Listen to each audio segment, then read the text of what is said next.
Welcome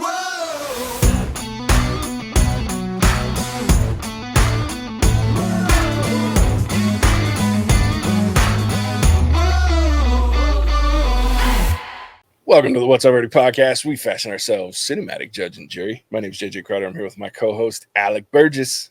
Let's get it over with. I can't believe you haven't used that one before now. Been saving it for a movie like this. You saved it for the right time. We appreciate you tuning in. And go ahead and hit the like, follow, subscribe, bell notification buttons. Hit them all. Tell a friend and family member about us. Tell someone that you live long distance and do Zoom meetings with. There's people out there. My mom Zoom meets with her sisters every Sunday. So there you go. Tell a Zoom friend about us. So we're wrapping up our month of October. Movies with great soundtracks / With this piece of shit. Halloween, because it is Halloween kind of when this releases, right? When Halloween is the Tuesday 31st. After. So tomorrow, if you're listening to this, watching this, tomorrow's Halloween. So happy Halloween, fuckers. Spooky, scary skeletons and shivers down your spine. Yeah. You said that. All I think about is there's a TikTok guy that's Latinos against spooky shit, and he's funny as fuck. You should watch it. You'd appreciate it. Like, it's funny. Check him out. It's no sponsor. It's just something I laugh at every time he pops up. With that, we're reviewing the movie Host. It was released July 30th, 2020. Host. It was written by Gemma Hurley, Rob Savage. It was directed by Rob Savage. It stars Haley Bishop, Gemma Moore, Emma Louise Webb, Radina Drendova, Caroline Ward, Alan Emrys, Patrick Ward, Teddy Leinard, Ginny Lofthouse, Salem Baxter, Jack Bryden, and James Swanton. I decided I was just going to name the whole cast since there's like 8 of them. Actually, I think there's 12, but still, it's the smallest cast I think we've ever done. 6 friends hire a medium to hold a seance via Zoom during lockdown, but they get far more than they bargained for as things quickly go wrong. I'm sure Alec feels like that about the entire month of October. I kind of fucked him on this deal because he hates horror. If you haven't listened to us long enough, Alec is a scaredy cat. Little bitch. He's a little bit of a chicken shit, which we love about him. I mean, yeah, he's a pussy, and that's okay. Yeah, we love him for it. Fine. We always need one on the podcast. Javier, it used to be, now it's Alec. We got it. And I love horror, and it's Halloween, man. We can't have a podcast in October without it. We did it one year, and it was a mistake. I don't know. We did last year. We had Gremlins. That was fine. I don't know why we changed it. I'll tell you why we changed it, because I gave Charles, our patron, I don't know his current patron name. Did he change it, or is it still? It's still Words Are Hard. Words Are Hard. Yeah. So our current patron, Words Are Hard, we gave him the option. I said, here's 4 movies for our movies with great soundtracks, and you get to pick and I even left it. I didn't tell him to pick a scary movie. I said an October themed movie for us to watch. And he dropped a couple, and I was like, I don't know either of those. And so he chose Host, which is what we're watching. It'd probably be the shortest recording we've ever done. I'm going to get this out of the way. I had a hard time with this movie, and I'll tell you why. Reason number 1 is I struggle with handheld, like, filming yourself movies. Like, I get motion sickness at the drop of a hat. So this one was probably the least terrible because most of it's pretty static because you're watching. So it was like watching a Zoom call through a Zoom call is what it felt like. But when they get up and move around a little bit and like they grab their phones and they're moving their computer, like I was like, oh God, I got to turn away because it starts to make me sick. It's like, what's the one in the woods, the Blair Witch Project? Like, I went to the theater and I left 10 minutes in because I was like, horrific. And I still have never fully, like, I've watched it and I can watch it at like 10 minutes at a time. So I struggled with this movie with that for that. So like I was kind of side-eyeing it to try to not get sick. And then the dialogue was really like, I don't know, like I love horror movies, but I'm more of like a classic slasher. Like this one just I couldn't get into the being haunted through your computer thing. Like it just it did nothing for me. How about you, buddy? How did you shit yourself like 18 times or I actually didn't. It was a Okay. handful of times, but I don't remember if I've said it on the podcast before, but my life is like a series of unfortunate coincidences. Okay. Like it happens, things happen that I can't like make up, Yeah, but when I say it, it sounds fake. sure. Like I kid you not, right? Someone do the math. I want to know what the odds are, and then I would like to know why I haven't won the lottery yet. Because we get going, right? And there's this part in the movie where it's they're like, hey, you know, knock to this demon spirit. They're like, hey, knock if you're there. Okay. When they say knock, Oshi's brother tried to open the door that was locked. And I shit you not. It sounds like I'm making it up. But he comes clunk. I had the tomahawk up and I was half cocked to throw. And Oshi had to like hit me and be like, it's not that bad, stop. And I mean, it happened when we did Stranger Things. Yep. It happened when we did Black Phone. Yep. Like what are the odds? But no, it happened. And it's just like half got ready to throw. Like, this is stupid. And the entire time I wasn't like really scared during this movie. Yeah. One, I think I've seen something that was exactly like this before, but I don't know what. Weird deja vu moment while watching it, like this kind of Zoom call horror thing. Yeah. And so I was sitting there trying to figure out where I'd seen this movie before. I think even texted you, like, I feel like I've watched this before. And then on top of that, I could predict a lot of it. I was like, first person view. Guess what's not going to happen? Something scary.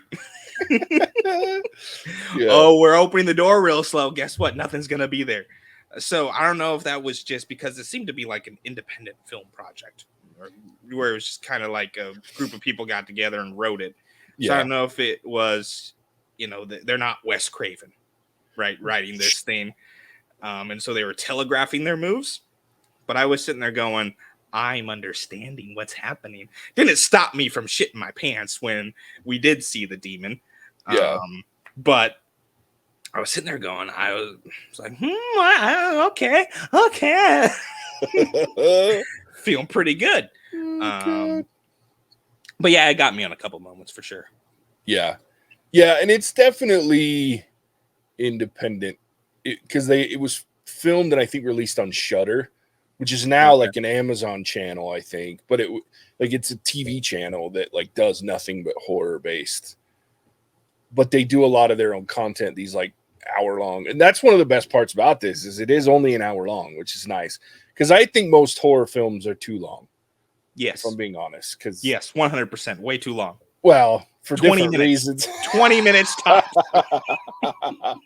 Yeah, very different reasons than you want them to be short. But I did like that it was only an hour long. That was nice.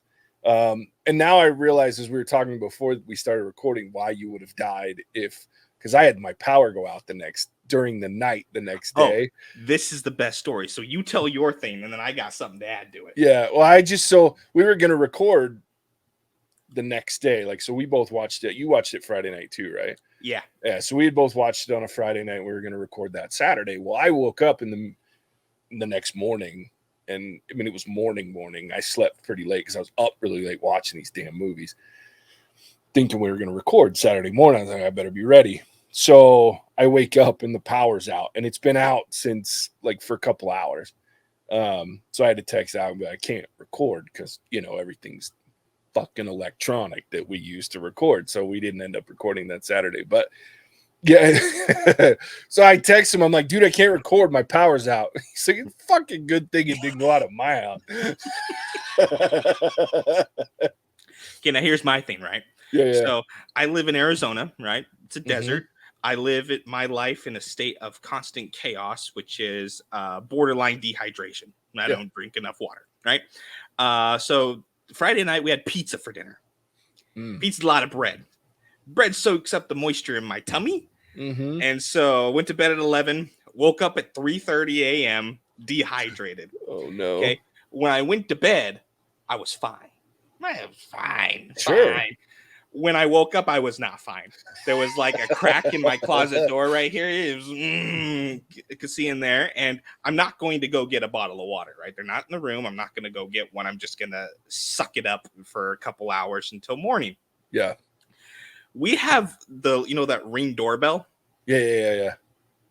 We have one of those at our apartment complex. For whatever reason, Oshi went to bed with her phone like off of vibrate. Oh no! And she's the one who gets notifications. Notification goes off for Ring 3:45 in the morning, and I am petrified. I am just dying because like there's no good reason for anybody to be outside at 3:45 in the morning. What the fuck is out there, right? Because this entity travels between Zoom screens. I just watched it on my TV. Hell, it's probably here now. Yeah. Took a while to find me in my apartment, but now it's here. And I was like, okay, I didn't die in 90 seconds. I was okay, I'm good. Fucking goes off again 10 minutes later. This time I'm not ashamed. I hit Oshi.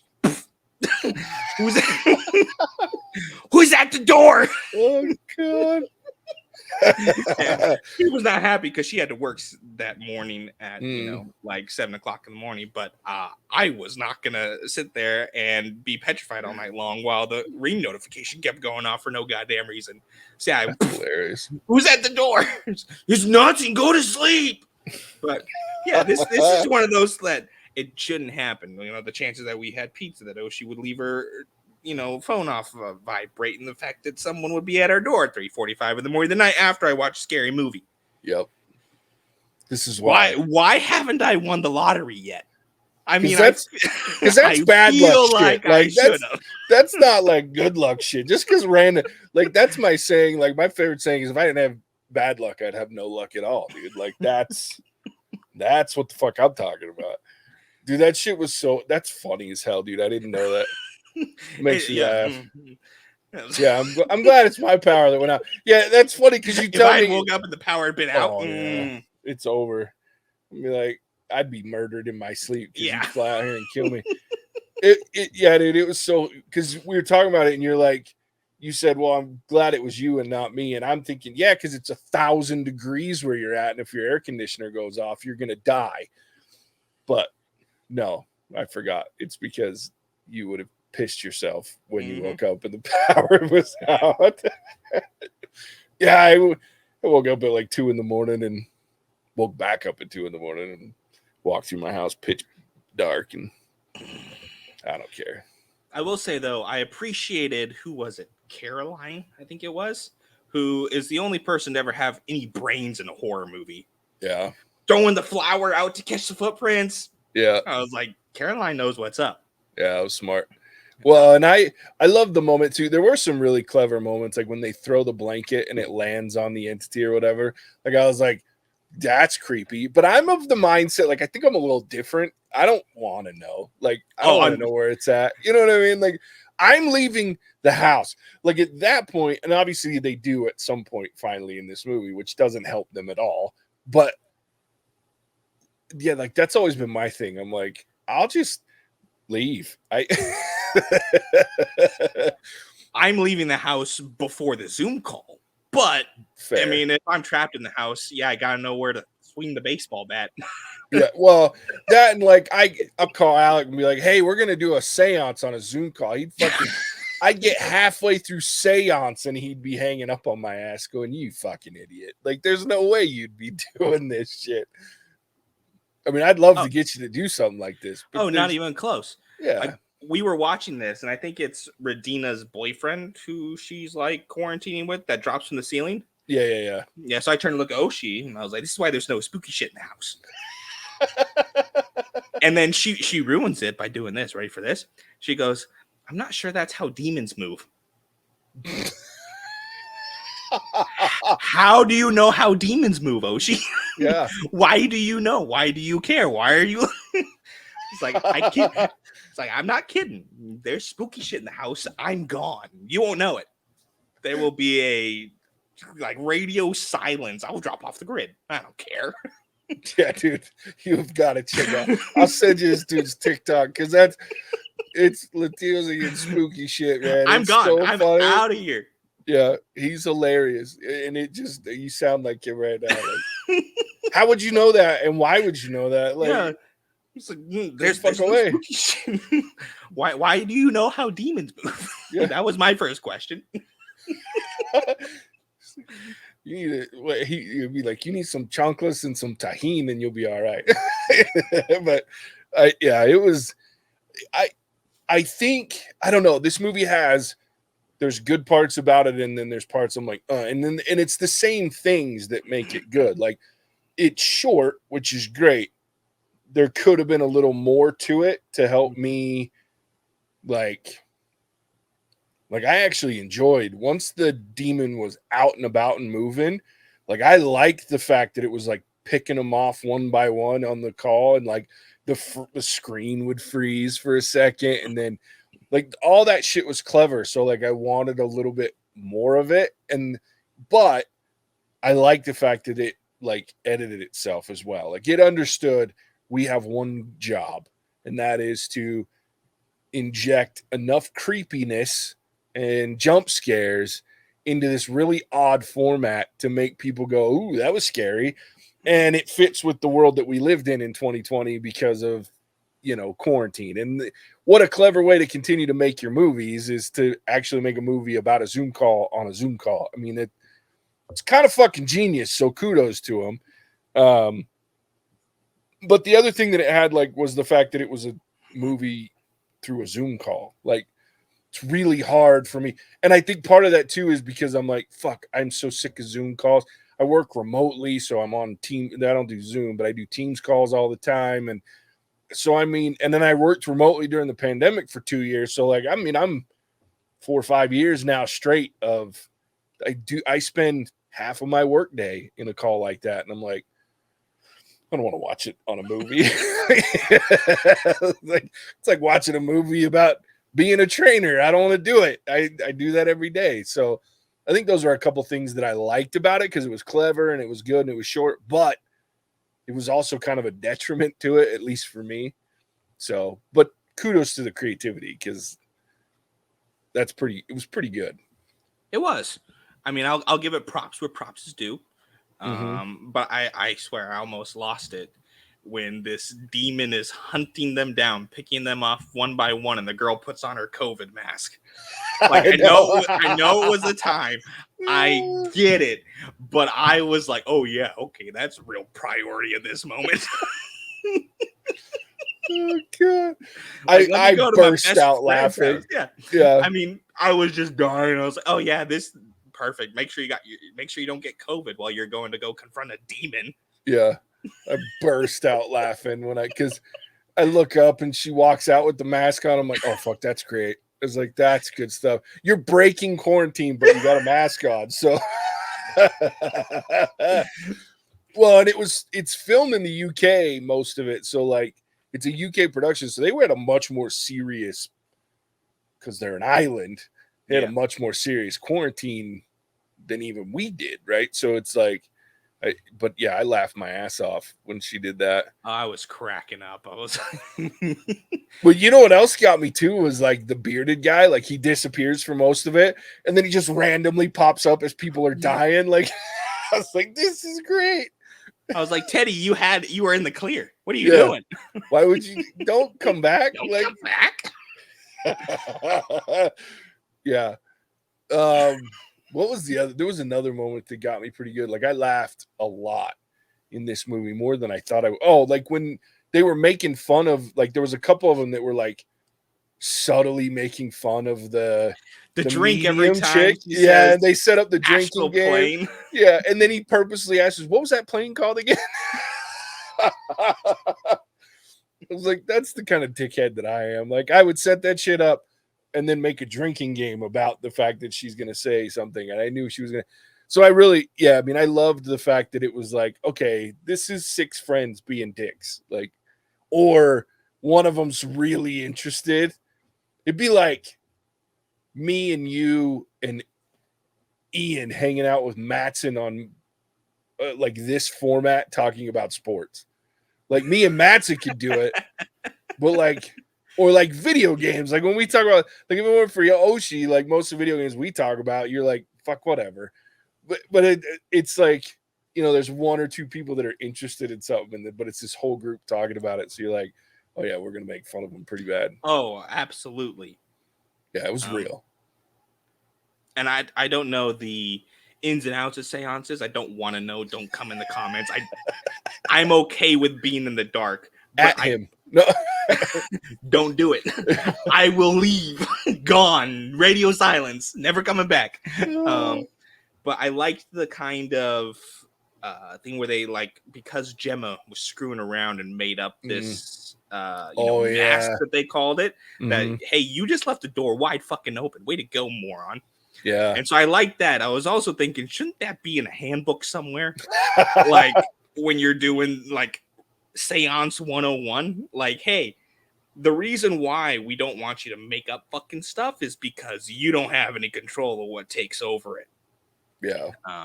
But I like that, how that became kind of the issue or whatever, is that, you know, you didn't take this seriously. You were goofing off, and now look what you did. You opened up the doorway to hell and left it open. Yeah. You moron. Yeah. Great job, dickhead. None of this happens if you don't make up your story about Jack. Yeah. Yeah, that was clever. It was a very interesting way to tell the story. The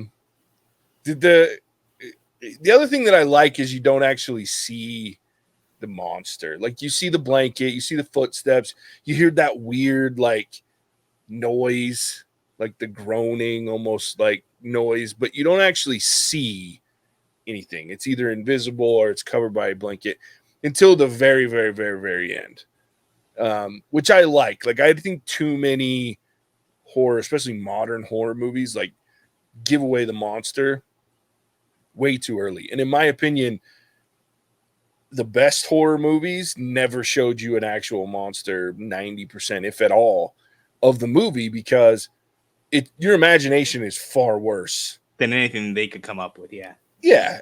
There's special effects. Like, and don't get me wrong, like you think about A Quiet Place. Those monsters are dope as fuck. But the only thing that made that, like, they're not scary if it weren't for the fact that they had to film this movie almost completely silent, right? Yeah. That's what made that movie so creepy and uncomfortable. When you see a monster that early, you're like, okay, the magic of it is gone. So I really liked that you just see people getting thrown around, dragged around the room, footsteps here, noise there. Like I appreciate that, the effort to not give it away. So did it get you at the end though? No. Good. Well, yes and no. It Sure. didn't, because I knew it was coming because of the countdown. Yeah.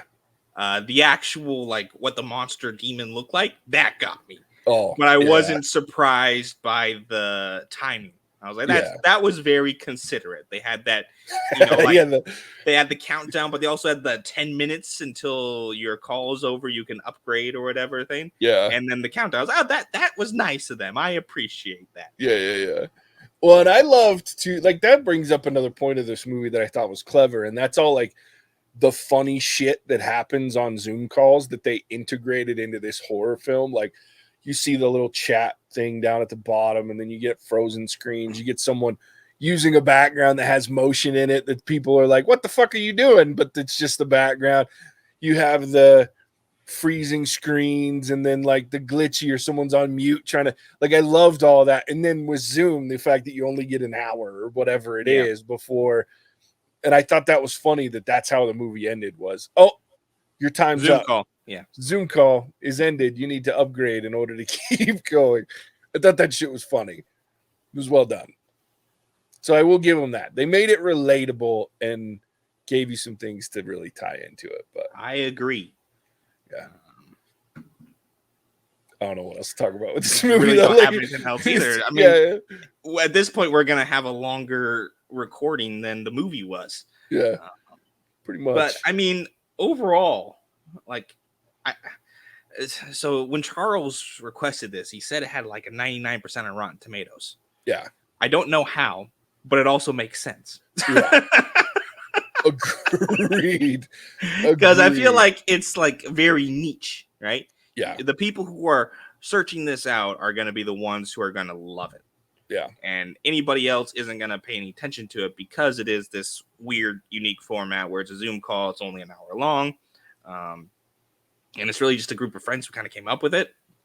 So there's not, much in the cinematic universe that would catch big critic guys or anybody who come in and tear this apart. The people who are rooting for are going to be the ones who, like Charles, are looking for shit like this. yeah. Because I was sitting there, I was going through a lot of the movie. I was like, really? Well, But yeah. at the same time, it's like, okay, I can see it, but I can't. If that makes any sense. It's very confusing. No, it makes perfect sense because I think what a lot of people forget, especially because when I was listening before we started this podcast years ago, and I was listening to podcasts, I would sometimes listen to these guys and go, "Shut the fuck up! You don't know what the fuck you're talking about."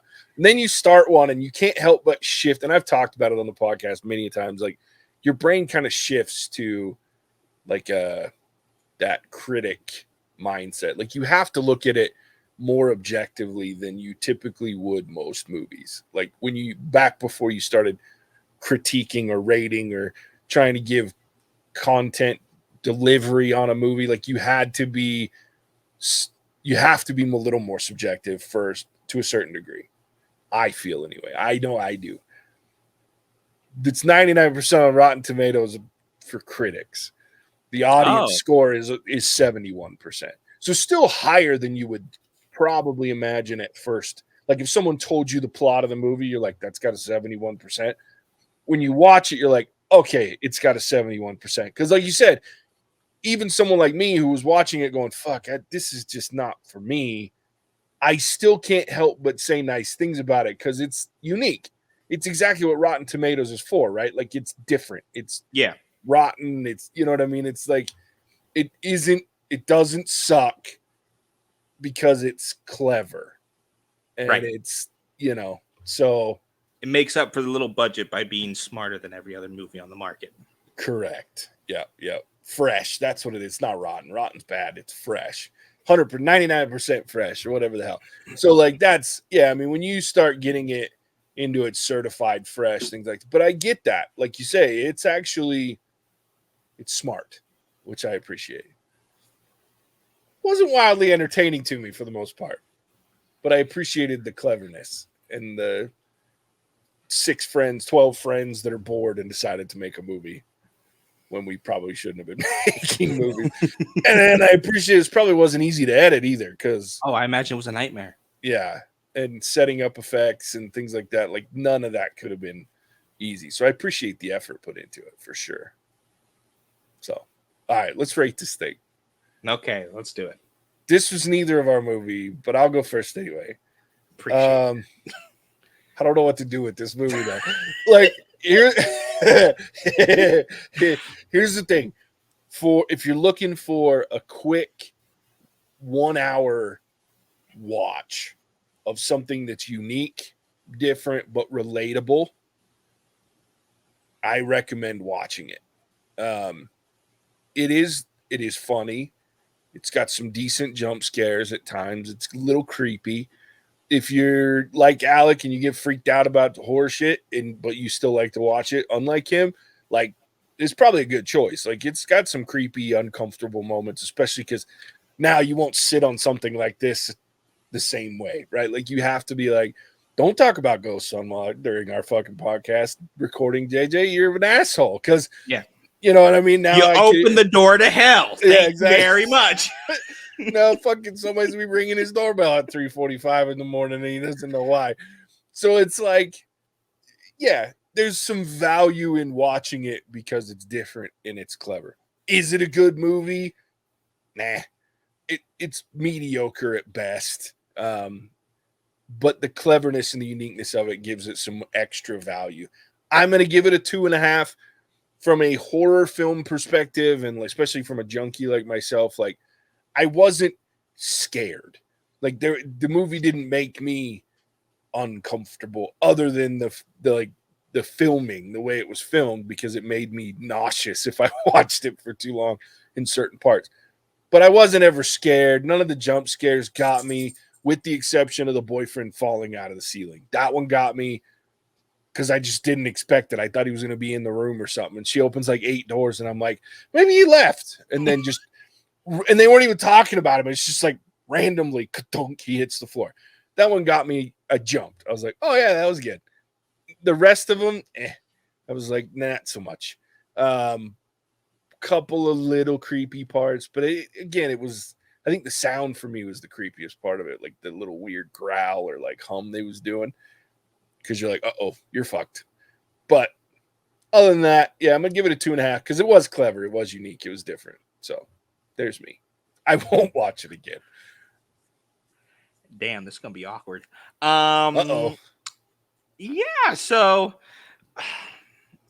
I'm gonna say I wasn't scared from the movie. I was scared from the ambiance that was happening around me that seemed to sync up with the movie. Yeah. And there was some funny, like stupid funny things, like the one girl who was going to the attic and she grabbed a selfie stick instead of leaving the goddamn house. Yeah. Or like going to get her dad who was downstairs, and like all these little horror tropes where you're sitting there watching them going, how can you be this stupid? Yeah. Was happening. So I kind of enjoyed that. Because it made me realize, like, I'm surviving this because I'm not even, I don't got to worry about it. I'm going to live. I'm going to live if there's ever a demonic apocalypse. It's going to be great. Yeah. But yeah, so the jump scares got me, but they weren't like severe jump scares. Like, I've had worse jump scares in what's the I Am Legend with Will Smith. Yeah. Like way worse than what was here. Yeah. And so the whole short length and everything really played to the fact, because if the movie was twice as long, I'd be terrified still now. And I'm mostly over it. You know, this is a Monday after a Friday watching, and I can sleep at night. It's brilliant. Yeah. So I'm going to give this a 3. And I can't believe I'm rating a movie higher than JJ in the horror genre. Wow. But I'm going to go 3. I won't watch it again. There's no fear of that. Although I would say, for science purposes, I'm curious what else would line up in my life if I watched it again. Like, what other oddities would happen, because who would drop out of my scene at the exact time that Radina's boyfriend does, because that's how my life works. So for science, for science reasons. I mean, there's so many coincidences that happened during the first watch through. It stands to reason that something else would happen during the second one, right? Agreed. So that would be the only reason, but I'm not going to do it because I'm smart. But yeah, I'm going to give it a 3. Good choice, Charles. I'm impressed. Wow. You scored a horror movie higher than me. I would never. That's why I said, oh, this is going to be awkward. Fuck. Yeah, that's weird. All right. Fair enough. That I don't know what to do with that. But so with that, I'll just say, Alec, tell everybody where they can find us. Oh, happy to. So thank you once again for tuning into our episode of Host. We almost made it as long as the runtime. So close. Suggested by our lovely patron. Words are hard. Yes, they are. Thank you, Charles. This movie was interesting, to say the least. I'm glad we got the Scurry movie over with for the year. No more. This is definitely going to go down as one of the COVID classics. If you guys have seen this, let us know what your thoughts and verdict are in the comments below. And to join in on the torture of, well, at this point, just me, Patreon is the place to do so. With that, I will send it back to the Maharaja of MASH, the Wazir of WAP, JJ. Yeah. Thanks, buddy. Yeah, thanks, Charles. This was fun. This is a good get me ready for Halloween, and I liked it. So with that, as always, we appreciate you tuning in. We'll catch you on the next one. Hasta la vista, baby. Cinemagic out. Whoa!